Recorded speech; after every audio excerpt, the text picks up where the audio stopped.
it's a beautiful scene at the end of this movie as he's laying on the ground and he has these sort of flashes of, like he's seeing into paradise, and he Yeah. walks through the gate and sees his wife and his son running towards him, and it's beautiful. Like, it makes me emotional. The two times I've seen it, it's really effective. And it's not that I'm saying, well, actually, he should be burning in hell because he just killed a man, but there, I do have a sense of like, but why does he why does he immediately go to paradise after just seeking revenge and getting vengeance? Welcome to Socrates at the Cinema, where every episode we look at one great idea through one great film by having a great conversation about the questions that define our lives. So grab the popcorn and let's dive in. Okay, and welcome to another episode of Socrates at the Cinema. My name is Trent Leach. My co-host for this episode is my friend Jackson Swain. Jackson, thanks for joining us, or joining me, I should say. Absolutely. There you go. And today we're going to look at the 2000 film, the year 2000 film, Gladiator. Gladiator was directed by Ridley Scott. It says it was rated R for intense graphic combat. And boy, is there some intense graphic combat in this film. But this is definitely a classic of cinema. They've made a couple. I don't know if they've made a couple. They've made at least one follow-up to this. It just recently came out, right? Which Yeah, I've so not seen. funnily enough, I had never seen this movie until just last year because I had a Okay. bunch of friends who wanted to go see the sequel. And so I watched it for the first time like 6 months ago, right before Okay, good. the Yeah. sequel came out. Yeah. So back in 2000, were you even alive back then? I was alive. Okay. So I remember seeing this in the theater. A great film starring Russell Crowe, Joaquin Phoenix, right? Great performances by both of those guys. But for our purposes, and for this podcast YouTube channel, every episode we try to look at just one film, and in that film we want to look at just one idea, right? We want to focus our discussion on a particular what we call the great ideas, and see how this film explores it, what answers it gives to some of the important questions around that idea. And like any great film, this one there were a dozen ways we could have approached this with single ideas. But what you and I settled on was the question of honor. So we're going to look at the question of honor as it is explored in Gladiator. And as you and I were sort of doing research, we kind of looked at, we kind of sort of thinking this through, is that there seems to be sort of two sides to the question of honor. And then I want to jump right in to the film itself. On the one side, there's this notion that honor is something that is external, right? We might say this, like when we honor someone, that is something we're doing from the outside to the person. It's value that's ascribed to you for some excellence. And really, it could be anything. You can be honored for your athletic ability. You could be honored for virtue. You could be honored for your, ability to persuade. There's any number of ways you could be honored, right? But the idea there is that it's an external thing to you. And then the other idea of honor is an internal view. And on this notion, honor is something that it's not recognized from the outside, but it's a recognition from the inside. I recognize I have honor when I am living according to those sort of the standards that I sort of accept, or the principles that I believe in. It's kind of the approval of conscience, maybe not the great way to think about it. We also might think of it in regard to dignity, was another word that I thought of. That when I'm dignified, it means I have a certain standard I set for myself, and I live up to that standard. And so the internal view doesn't require any external notion, right? The person who has honor doesn't, because of that, seek it from the outside. Now, I might accept it, right? But it's not something that's part of that internal view, right? And so those are kind of the two big ideas. And it seems like in this film, both those views, the internal and the external, are represented by the two main characters, which is what I, when I watched it this time, it's like, oh, this is, I hadn't thought about it in these terms before. So maybe you want to go into that a little bit. The two main characters, Maximus and Commodus, right? This is boy, I wanted to jump into it, but I probably should give it 2 seconds on the plot just as a reminder to everyone, right? This is historical fiction, right? It's not meant to have represented an actual maybe historic fantasies, maybe in the word to put it for the genre here, because it's set in a real place and time with some people who were real, but the story isn't real. The story is fictitious. But it's the idea is that Marcus Aurelius is aging. He's the great Stoic philosopher-emperor, and he's about to die. And he has a son, Commodus, who he believes is not ready to inherit the empire. And instead, he wants to turn over or have his successor be the great general Maximus. And sort of as he's dying, he tells Maximus this, that he's not going to give his son the reins, and he wants him to take over. His son finds out in a very gripping scene that I'm sure we're going to talk about, and then Commodus kills Marcus Aurelius so that nobody else knows that he didn't want him to be emperor, right?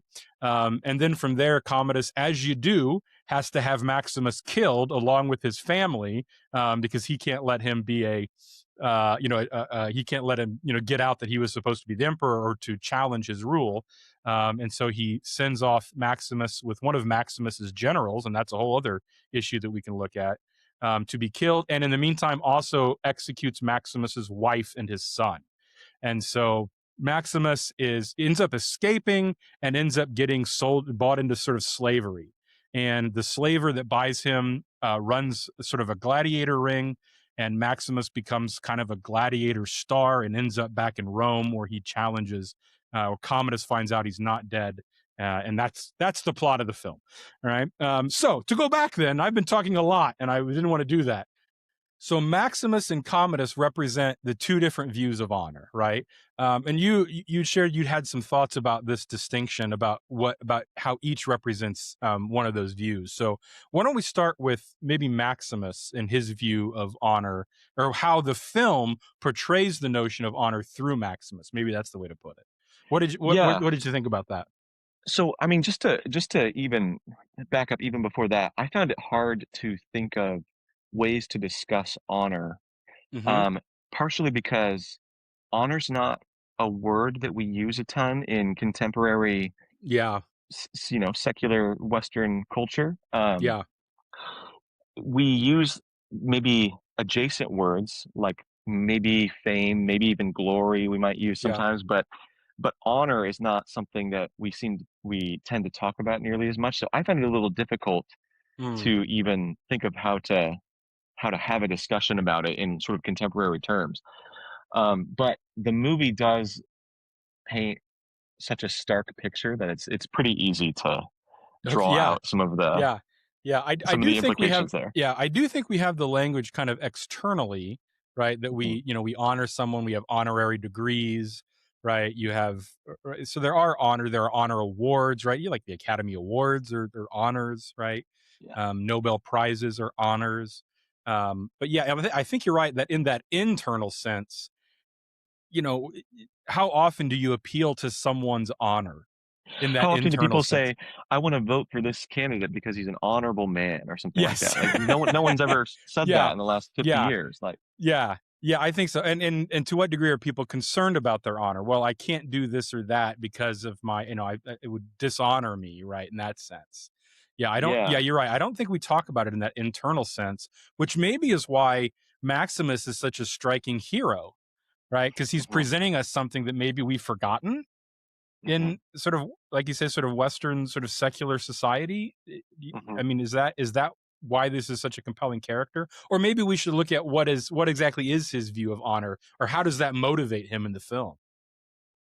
Yeah, it's funny, when we finished this movie, I watched it with my wife last week, and when we finished it, she had seen it, like, way long ago, and she didn't really remember it, and so we watched it together, and she's like, "So, is the reason why every guy is obsessed with this movie because he's just the most honorable man in the world just doing manly adventures?" Like, and I think there is something, I don't know if it's a nostalgia, but there's some yearning for sort of masculine honor. He's kind of dispassionate. He's in Yes. many ways sort of unaffected by things, and he has this internal, maybe the word that we would use for it in contemporary society more often is like character. That seems like Yeah. maybe the It's the much word more that we broad. use. Yeah.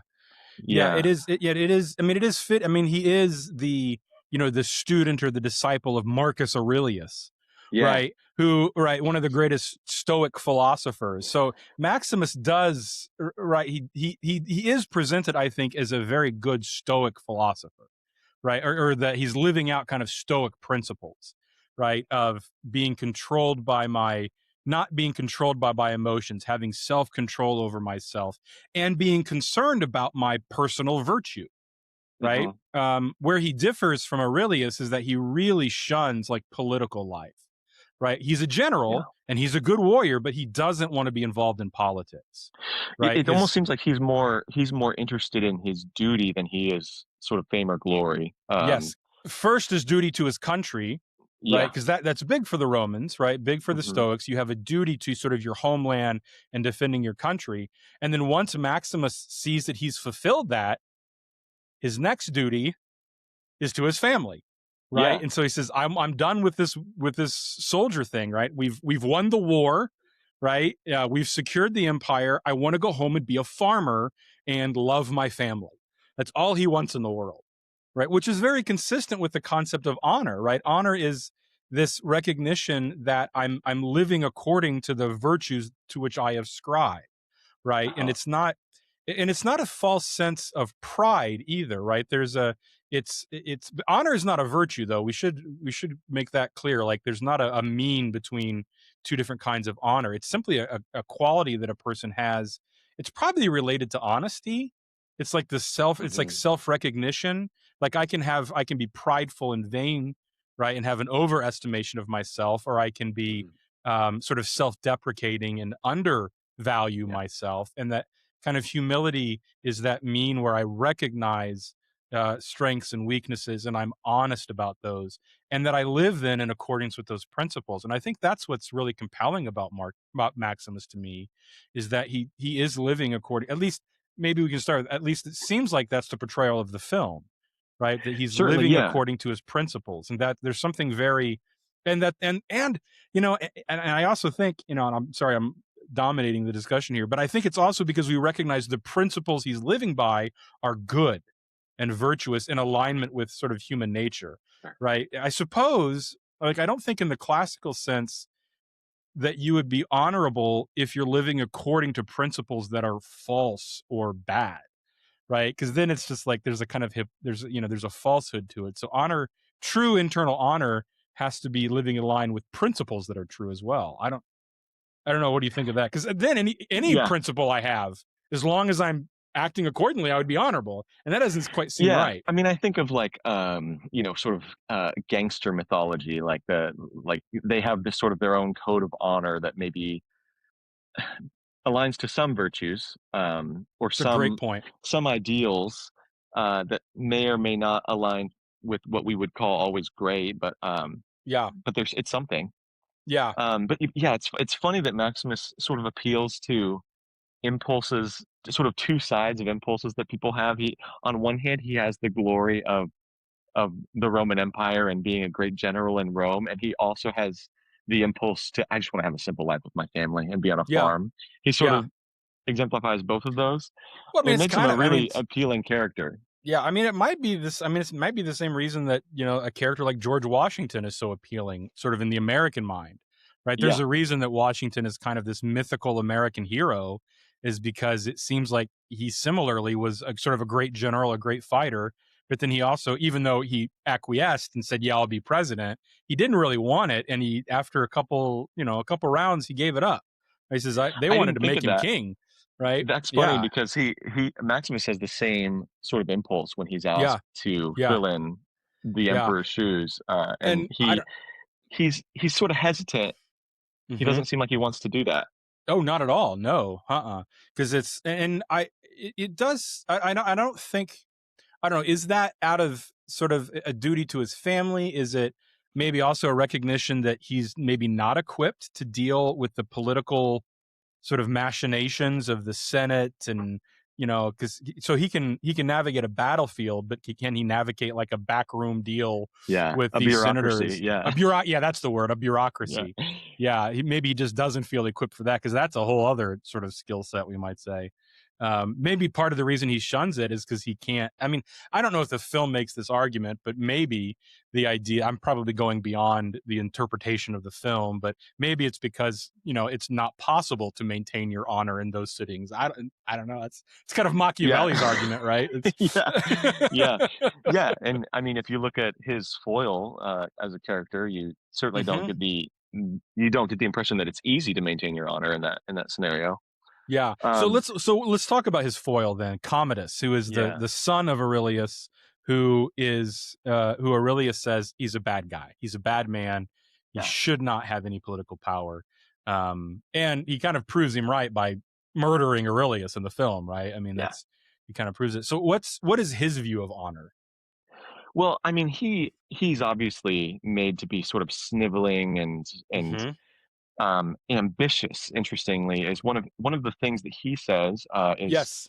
he says, I don't have what does he say? He says, I don't have I've the got the virtues quote that here. Maximus has. Yeah, he says, so he's talking to his dad. Let me just give you the quote. He says, so this is Commodus talking to Marcus Aurelius' father. And he says, you wrote to me once listing the 4 chief virtues, right? Wisdom, justice, fortitude, and temperance, right? The 4 cardinal virtues, right? And he says, as I read the list, I knew I had none of them, right? Which, and I'm just going to pause the quote here, right? Which means in the classical, and what Aurelius hears then is that, well, then you don't have any virtue. Because in the Stoic view and in the classical view, you can't practice any that's without those 4. That's why they're the cardinal virtues. Is all other virtues depend on them, right? So if you admit right away, I am not just, I am not wise, I am not courageous, I am not temperate. Well, then you're not any of the virtues, because all of the virtues relate to those in some way. But he does say, I have other virtues, which automatically Marcus Aurelius would be like, well, no, you don't. But he says, and you're right. And this is what he says. I'm sorry, I broke up the quote here. This is what he says. He says, I have other virtues, father. Ambition. That can be a virtue when it drives us to excel. Resourcefulness. Then he says courage, which I guess he's making a distinction between courage and fortitude. He says, perhaps not on the battlefield, right? But there are other kinds of courage, devotion to my family and to you, but none of my virtues were on your list, right? And so that's what he says. But yeah, ambition as a virtue, which I don't think any classical author would list ambition as a virtue. I don't know. I'd have to go through the virtue lists again. I have never encountered one, which is funny because it's in sort of the common vernacular nowadays. It's certainly not considered a bad thing to be ambitious. But he says that, and I think you get the impression that his ambition is sort of, again, this desire for something closer to fame than honor. I think it's just power, isn't it? And power, maybe, Yeah, I think his ambition is, certainly power. But you're right? Because this is where the honor comes, right? He wants to be honored, right? He seeks the approval of people, right? But he's also not willing to do the things, it seems like, that would actually give him those, right? The only way he seeks it is through his political position, right? He says, I will be honored when I am emperor, right? And he thinks that's how you get honor. So it seems like his argument is that honor is attained through power. Right. And that when he has power, he is honored. And that's what he's seeking. And he's seeking the love of his father. He's seeking to be honored by his father. But he admits, I have no excellence you can point to. Right. And it's interesting that as we've talked about duty, it feels like an impulse towards duty versus an impulse towards ambition are almost antithetical in that one is sort of I'm doing what is the correct thing for me to be doing, regardless of whether or not it brings me external honor. Right. I'm doing my duty. Where ambition is, I'm doing a thing specifically for the external recognition, or maybe some sort of internal, I don't know, some inner impulse to dominate or something like that. But it's certainly not just I'm doing it because it's the right thing to do, or it's because it's my duty. Yeah, because ambition is always tied to some sort of maybe external means of success. Right, I'm ambitious, and we that's the way we usually mean it. I suppose you could say ambitious is just sort of initiative towards an end, maybe. Sort of you're passionate towards some goal, you could be ambitious. But we wouldn't say people are. We don't normally mean about like people are ambitious for virtue or justice, or Yeah. right. They're ambitious for success of some kind of measure in business or politics or in sports. Maybe there might be ambition, but we don't normally use it that way. So I don't know if it would make sense to say that you're ambitious for honor, but it does, because that becomes that becomes one of the key points towards the end of the movie, right? Is that Hmm. he finds that he's not being honored by the people, Hmm. right? That the prestige of being emperor is not enough to give him honor. Yeah, because Maximus says in that scene where he first reveals himself to Commodus as Maximus, Yes, he's yeah. Commodus makes a crude comment about his now dead wife, Mm, and Maximus says the time yep. for honoring yourself will soon be at an end, which is Yeah. interesting that it sort of openly says that what Commodus is doing is sort of an external honor. Yes. He's pulling the honor towards himself. Yes. He is both Yes. he's both doing it Mm, and sort of yes. pulling others towards himself to do it. Yeah. Yeah, I can definitely think of some modern analogies of that. I don't, I don't know if we want to go into that, but definitely the idea of sort of self-aggrandizement and Uh-huh. that kind of a thing seems certainly on par, I would say, with what Commodus is doing there. Yeah, and he's obviously a man, if we're to use sort of classical terms, he's a very passionate man. He has these passions, he has these appetites. Like, of course, one that I feel like clearly added to make him more despicable is his sort of incestuous appetite towards his sister. That that just to show that again, he doesn't have the temperance. He doesn't have these virtues. Oh, definitely. Yeah, I Yeah. think so. Yeah, he definitely has, which was certainly a mark of many of the Roman emperors, right? That once they had sort of once they had sort of absolute power, they sort of let loose their desires, and they weren't temperate people, and they did all sorts of awful things, right? No balance of power there amongst the emperors, which is a whole other argument of the film about monarchy versus the republic, and right, which is a whole other way we could take it, um but yeah, but Commodus, I think self-aggrandizement, or he thought that simply being emperor and exercising the power of the emperor should be enough to to attain the honor and the love of the people, for sure, right? I Hmm. don't know about the Senate. I don't think he ever thought he was going to have the love of the Senate, maybe, but certainly it's the love of the people, and that's always a big art. That's always a big thing in the Roman Empire, right? Is sort of swaying the emotions. I mean, in the film, they're literally throwing bread at the crowds, right? The whole Yeah, notion yeah. of bread and circus, right? Yeah, I mean, in this movie, it feels like just a sort of a base appeal to their lowest desires. I mean, there's literally a scene of the crowd chanting "kill, kill, kill," Right, which I thought of the quote. There's a quote I have here that was, um, "There can be no separation between what a community considers honorable and what it considers virtuous or excellent in mind or character." So I don't know, what does that imply about what the crowd here finds honorable, and that they're chanting "kill, kill, kill," right, and that right. that's how you win the crowd, is by feeding them Yes, this yes. sort of. Yeah, but that is a pretty accurate, I think, reflection of the time period, right? No, there's definitely no notion of that that this is sort of these killings are wrong, right? But it's how you gain favor with the people that Commodus thinks, right? Which is also what the one senator says when he comes, when he Yeah, says, right? What does he say? He says one guy says, "Oh, I never see you here," and I forget what his comment is. He says something about being he knows the people, and so that's why he shows up to be seen in the yeah, and crowds, I mean, right? other characters say, go win the crowd, and Yes. there's a quote that's said to Maximus that's thrust a sword into another man's flesh, and they will begin to love you for that. You may begin to love them for that. I thought that was a really Yeah. interesting quote.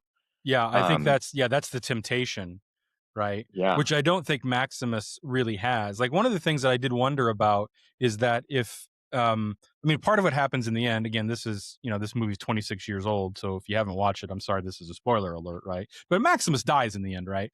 And I kind of wonder what would have happened had he not, like, what was going to happen after that?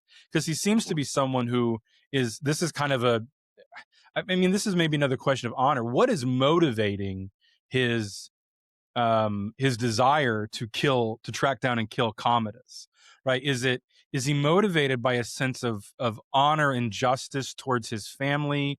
Is it just vengeance? Is he just acting out of grief? And then, like, once Commodus is gone, like, what's the rest of his life? Like, you kind of wonder. I kind of got the sense in the film that it was fitting that he dies in the end, because his quest is complete and he kind of has nothing else to live for. I don't know. Is that, what do you think is, maybe that's the question, is what do you think is motivating his whole quest here? Is it Yeah, I mean, honor, or is it something we can get else? into it. That's Yeah. the part where I took the most issue with the film. Sort of from the perspective of virtue, particularly of like a Christian virtue or something like that. I really I took issue with the film. I mean, to, to, just to be frank, I was wondering what virtues, what Christian virtues are on display in Maximus's quest. It's certainly not love of enemies or forgiveness of enemies. And I struggled with what felt like a quest for vengeance, Yeah. which included his own participation in this sort of senseless violence of these Yeah. games. You know, Because he's at first he killing. doesn't, right? He tries to resist the games at first, right? Yeah, and he tries to resist, but ultimately to complete his quest, he has to sort of participate and kill his way up to the top. But I don't think he resists out of a sense of honor, like this is wrong, right? I think it's just a sense of despair. I don't know if he's got the notion that he's like, that this would be an avenue to get to Commodus, right? It seems like when he first refuses to fight, it's Yeah. just like, I'm done, But at the same time, well, no, that can't be right. Let me correct myself, because he is. No, I'm wrong again. Let me correct myself again. There's 3 corrections there. All right, because he certainly is. After he's freed, he goes to find his family, and he Uh-huh. finds them, hanging there dead, and Yeah. then immediately he's caught up into the sort of the slaver. Right? There's no, like, what. Yeah. I kind of wonder what would happen if he had not been caught up into this issue of slavery. Would he? Yeah. It seems like he still would have been motivated to go and maybe try to avenge his family. Hmm. And so maybe it's out of a sense of justice, but I do wonder, when he first refused to fight, if that was just, he's just grieving and he doesn't see any point in having this, and he's kind of like, well, just kill me, right? And Yeah. that's a very Stoic position, right? Hmm. Because for the Stoics, it's like, you can't compel them to do anything against their Yeah. will, right, and against their conscience. If he really believes that this fighting is wrong, then he would, if he's a good Stoic, he'd rather die than fight, right? That's kind of the idea. But he ends Yeah. up fighting, right? And I'm not sure what if the motivation then is a very non-Stoic sense of vengeance, right, or if it is out of a sense of justice. I don't know. I mean, I think it's probably out of a sense of justice in that, of course he has a sense of the injustice of it all. Right, And of course definitely. that's motivating something. I struggle with a story that's about revenge that doesn't seem to come with a clear redemption. So can I give like a silly example? I'll give a Okay. silly example and then a serious example. Okay. A silly example that came to mind was the movie Taken with Liam Neeson Oh, from like late 2000s. So similar in that it's a man on a mission. If you've never seen the movie, it's a man, basically his right. daughter's been kidnapped and he's on a mission to save her. That's the entire Yep. movie. Yep. And similarly, he goes to hell and back. It's sort of a harrowing of Hades' tale. He's like the Hmm. father who will go all the way to the depths of hell to save his child. Right. Um, and including acts of violence, including killing people who not necessarily the people who kidnapped his child, things like that. But ultimately, there's something like redemption that happens at the end because he redeems his child. He does Hmm. save his child. um I don't know what to do with a movie where he doesn't, it's not like he saved his family. It's not like what he did changed their fate in any way. I feel personally, I felt like the subplot with is it Lucilla and her son Uh-huh. feels almost a little tacked on, like, okay, well now they're safe too. Well, But well, I don't think that was his mission, was to keep them safe. no, but it is that scene when maybe it's after that scene with the boy that he kind of triggers this idea that he's now maybe one, he's closer to the emperor than he thought he was, because I don't think Hmm. those first scenes happen, or when he meets the boy. I don't know if they're in Rome at that point yet. But there is a somehow, because he asks about the boy right before he dies, doesn't he? Right, Yeah. that's on his mind. So maybe there is a Yeah. sense that he's saving, that he sees a danger for those two, but that's not really made explicit. Yeah, and Um, I think there's an attempt at sort of a full circle happening there, where between this woman and her son are now saved, where his wife and his son were not, and there's sort of an attempt at something there. It doesn't feel like it. If you saw this movie 10 or 15 years ago and didn't remember it super well, I don't think you're going to think, wow, it was so awesome how Maximus saved that wife and her son, that woman and her son. You're going to think, man, it was yeah, awesome that he killed Joaquin Phoenix because he yeah, sucked so much. yeah, And he is, yeah. He's very good at right. It's well written and it's well done that you really do hate Commodus, right? There's nothing sympathetic about Commodus, I then think. he just gets worse the whole movie, because at the beginning Yeah, you at least have he's a he's a coward at the son, beginning, yeah, and that's but he's a it. son who wants the love of his father, and you can at least feel Yeah, that at the beginning, but by the end yeah, there's nothing. yeah. But then Yeah. so that's that was sort of a silly example of like, well, in Taken I see more of a redemption story, but Hmm. the other one that feels like the more obvious foil to me was Ben-Hur, where Okay. similarly you have a character who's out for revenge, who finds himself in the Colosseum, Right. working his way up to the top, and he does sort of succeed in his mission. But in that story, he turns around and he understands that he has to forgive. Yeah. There's something of forgiveness that happens, and that's sort of the redemption. Even though it's been so long since I've seen it, I don't even remember the character's name, but I Yeah. believe the character dies who he was going after. Uh-huh. But the arc of the character of Ben-Hur is still, or the arc of that lead character is still Yeah. one where he has to learn that getting the revenge was not the end point of his story. That was not the thing that sort of completed his redemption. Because that's the thing I think I struggle with is, it's a beautiful scene at the end of this movie as he's laying on the ground and he has these sort of flashes of, like, he's seeing into paradise, and he Yeah. walks through the gate and sees his wife and his son running towards him, and it's beautiful. Like, it makes me emotional. The two times I've seen it, it's really effective. And it's not that I'm saying, well, actually, he should be burning in hell because he just killed a man. But there, I do have a sense of like, but why does he why does he immediately go to paradise after just seeking revenge and getting vengeance on his enemies? Why does Yeah. that And take him to so, paradise? well, I do wonder if part of this, if it's not just vengeance, that part that really what's motivating him is it the dishonor Hmm. that was done to his wife and his child, that they weren't just executed, they were Yeah, humiliated, right? They were publicly executed, right? They were strung, yeah, I think they were killed and then strung up, right? It was, yeah, and Commodus even makes it worse. He probably is lying about what happened to them. He probably doesn't know, but yeah, right. But maybe it's this sense of that his honor, the external honor that he maybe felt, that, or maybe he feels compelled to avenge the dishonor done to his family,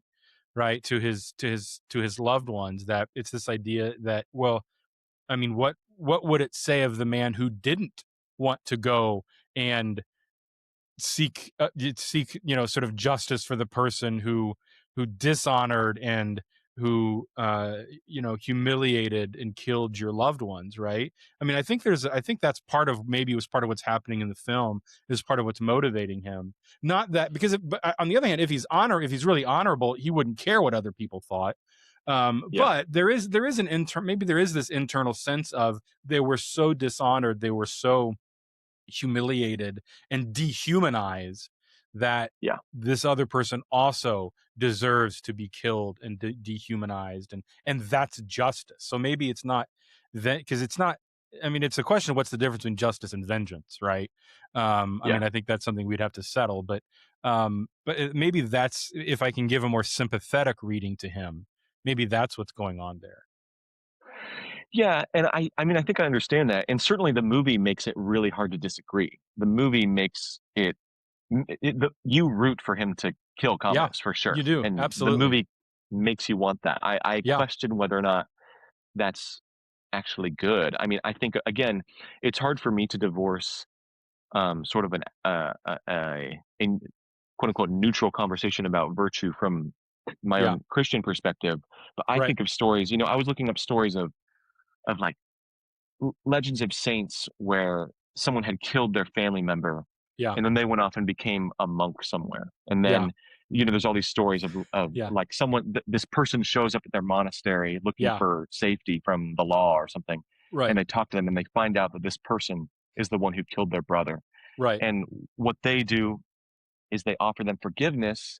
And Yeah. then there's stories where they'll not only offer their loved one's murderer forgiveness, but then will help hide them. They'll say, Mm. okay, we'll Oh keep you yeah. here Some saints like that. Yeah. and hide you. And I Yeah. know that that's sort of the opposite extreme, and that doesn't make nearly as exciting a story in many Well, I mean that ways. I don't. Yeah, I mean that wouldn't. I don't think that that narrative would make sense in this historical context. It seems to me like Hmm. the Romans don't have that same kind of, and certainly this. Well, I don't know about the Stoics, right? But the Romans broadly certainly wouldn't have had that as a value of this kind of Yeah, forgiveness. And he certainly is. I think but he's operating out of a very understandable sense of justice, right? yeah, That if, if when someone does something wrong to the people we love, we want to avenge them, right? We want that person to also suffer something, right? I uh, mean, I think that's a very understandable, very human impulse, I think. And it's but I do but it does I do wonder if it's, as we're talking about honor, if that's the theme of the film, is that his internal honor demands that he act in a way that seeks justice for his family. hmm. And again, that's a sympathetic read, I think. I don't know if I don't know how much textual evidence within the film I can muster for that, because it does kind of leave it open. I think it's because he's never sort of states sort of, I think, sort of objectively, here's why I'm doing this. Um, and that's why I kind of wondered that first time when he refused to fight, if that was just he's just a grieving man and he's just sort of given up, or was it a sense of this is wrong and I'm standing by my principles?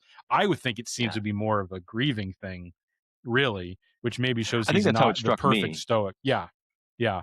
So maybe Yeah. he's not the perfect stoic in that sense, Well, right? again, they make the story the worst possible thing you could imagine that would break any stoic. Of course, he would be grieving.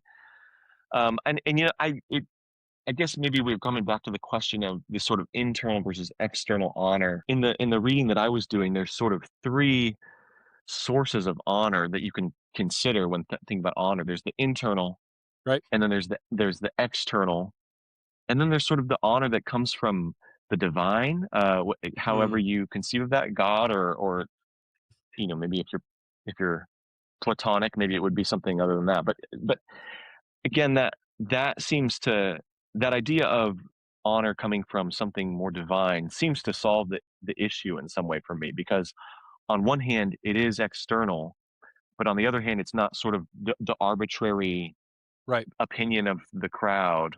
um it's Yeah. I mean, something. Yeah. yeah, I mean, Thomas Aquinas certainly talks about this when he's asking the question of in what does man's happiness consist, right? And one of the things that he considers is the question of honor. Does man's happiness consist in honor, right? And part of the reason that Thomas dismisses that, kind of refutes it, is that the honor that is sought, that the people who seek honor for the sake of happiness and blessedness are seeking that external kind, right? And Uh-huh. that would make my happiness dependent upon somebody else's recognition of some excellence in me, which means it's outside of my control completely, right? And it's Uh-huh. fully dependent upon the other person, right? But what Thomas does say is that, however, honor is a part of personal happiness, because the person who is fully happy is honored by God, right? That the Yeah. honor is bestowed upon them externally from the, as part of the beatific vision and whatnot.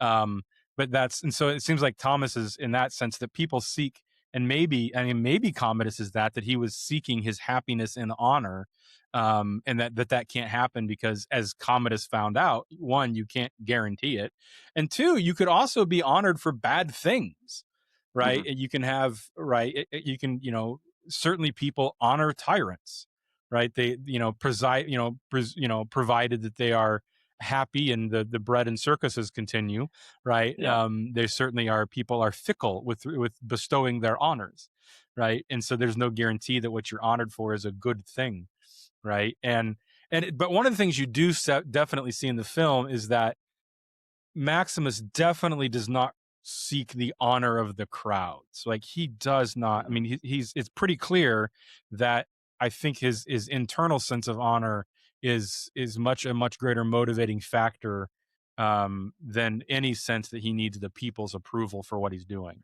I mean, Right. the most famous line in the movie, And "Are you yet not he's getting it. entertained?" is sort of like disdain for the crowd. It's Yeah. No, I agree. Yeah, there is. Yeah. And that's what drives Commodus crazy, is that the people are loving Maximus, right, and not him, right? And that's what's really that's really what drives him in the end, to try to set up this, this rigged match, in which even when it's rigged he can't win, right? I mean, that's how bad of a fighter this guy is, right? Or maybe it's how good Maximus is. I don't know. So, certainly Commodus is motivated by this external sense of honor, and I think that's definitely a caution for a lot of us, that is to ask that question when we are motivated to do something. How much is it that we're seeking the approval of somebody else in doing it, right? I think that's always a big question. yeah. And so, I think that's definitely a sort of a question of application that maybe comes out of the out of this film, is ask that question. I think maybe we can speak for a second about the difference between Maximus and is it Quintus, who's the other general, who's the one who betrays him. Uh-huh. Right. Do you remember this? This is the guy who is the one who arrests Maximus and is going to have him killed, and is in charge of killing the family and lets Mhm. him go. But then in the end, right, he's the guy who stops the guys from Yeah. helping. Right. So I think maybe it seems like in the beginning, right, is Quintus motivated by a sense of duty to the emperor, Yeah. right? And that maybe is, I think maybe the argument of the film, and I don't want to just jump. Well, what do you think? Because there that seems to me there's the one character that has a redeeming arc to him in the film. Yeah, and I wonder if it felt like maybe there was some, narrative of, like, duty to Rome, sort of, and it Mm, feels like maybe that was at play in that moment. That's something that I sensed, was everybody knows that Commodus is not good for Rome. And it feels like there's almost a sense of my duty. I don't even know if it was Maximus in particular there. To me, it read more as, this is sort of me doing a solid for Rome, as opposed to the emperor himself, or even to my friend Maximus. But you could obviously read it a few different ways. yeah, because it definitely. I mean, I mean, it's got to be the. I mean, to me, it's got to be like the central dilemma of any soldier, Uh-huh. right? If Quintus is motivated by that at the beginning, as much as he is just motivated by a sense of I'm kind of following orders, and maybe he's even scared for his own life, right? Because Yeah. that's always the risk you take in defying sort of the emperor in charge, is that if it doesn't win, you all die. And that's isn't Mm. that kind of the argument that the sister makes, is that Yeah. she's just treading water trying to survive, and Uh-huh. then only when she realizes there's no other way out does she go to help Maximus.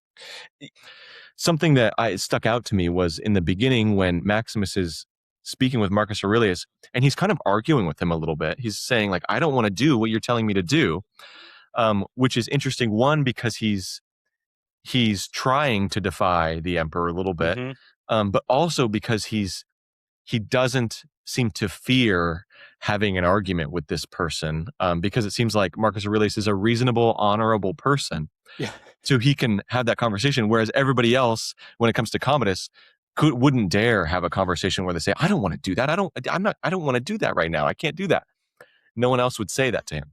I think it speaks of their relationship, right? That these were two people that equally respected one another and recognized, I think that both they recognized the honor in each other. Yeah. Right. Because if I think someone isn't honorable, I'm not going to be as open and forthwith with them, because I think they might use that against me, because they lack the honor of being true to their word and not betraying me. And right. It's only with those people that you recognize that kind of thing, that, or at least you should only sort of be open and share with those people that you have good reason for trusting, right? That's another vice, is being overly trustworthy of people, right?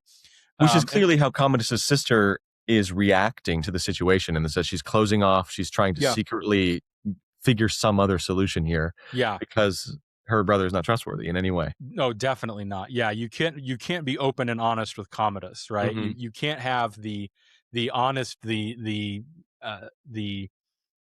sort of for argument's sake kind of arguments, right? He's right. You can't float an idea by him without the risk of, getting in, with his wrath, we might say. But I think that definitely speaks to the relationship between Aurelius, and that I do wonder, if Aurelius had ordered him to do so, what Maximus would have done.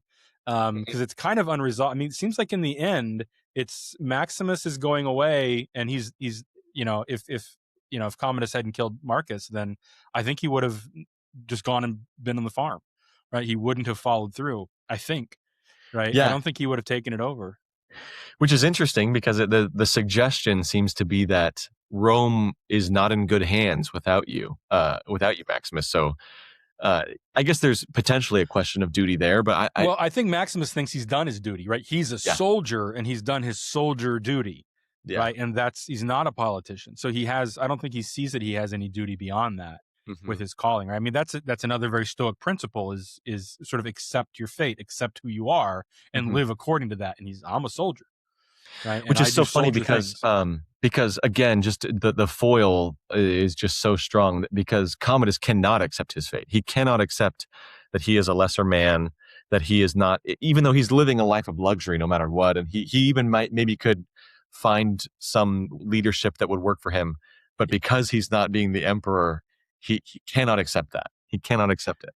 Yeah, and that's always going to be one of the big problems with succession amongst power, right? Is that those next generations, because they haven't sort of worked for and struggled, right? And because it's oftentimes it's the people of certain kinds of virtues who attain certain kinds of power and success. That he admits his own fault in that. He says, it's my fault. I raised you this way. That's such an interesting admission that makes everybody feel a little more sympathetic in that moment. For a moment, there's a moment where you think maybe this will be okay. It doesn't last long. Yeah. All right. Very good. Well, this was a very fruitful discussion. I don't know if we came to any conclusions, but I think there's certainly been some good thoughts about the nature of honor, as portrayed here. And I think that's a lot to think about and a lot more to discuss. So thanks for joining me, Jackson. Yeah, absolutely. All right. So here's where we landed. Gladiator gives us two men chasing the same word, honor, and only one of them ever finds it. Commodus spends the whole film trying to pull honor towards himself. Maximus never goes looking for it. He just does the next right thing. I think it's worth sitting with, because most of us live a lot closer to Commodus than we'd like to admit. We check the numbers, we wait for the reply, we measure a good day by whether somebody noticed. And the film's quiet argument seems to be that this is a losing game. Not because recognition is bad, but because it was never yours to control in the first place. So maybe the question to leave you with is the one Maximus never has to ask out loud. If no one was watching, no crowd, no likes, no promotion, would you still be able to say you lived with honor today? Let us know what you think in the comments, and thanks for joining us. If you want to keep looking for the wisdom of the ages in the films of today, make sure to follow or subscribe to Socrates at the Cinema wherever you're listening. Pull up a seat with us to explore great ideas through great films by having great conversations.